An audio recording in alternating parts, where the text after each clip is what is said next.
הוא גם משך הזמן של הסערה הזאת, והנה מחר טמפרטורות צונחות 13-15 מעלות, אבל זה עוד כלום, כי זה עדיין לא הטמפרטורות הנמוכות מאוד, לכן השלג הוא רק בשלב הראשון בחרמון, גשם יורד מהצפון, בחוף, במרכז, גשם חזק מלווה בסופות רעמים, רוחות חזקות מאוד, באר שבע, הגשם יכול להגיע עד לשם, מצפה רמון בהתחלה קצת פחות, אילת 20, בינתיים אילת בלי גשם.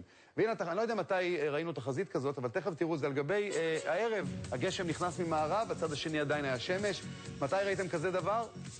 אז גשום מסוער מחר, חמישי שלג בערים, יש סיכוי שזה יקרה גם בירושלים, אנחנו כמובן נעדכן גם מחר.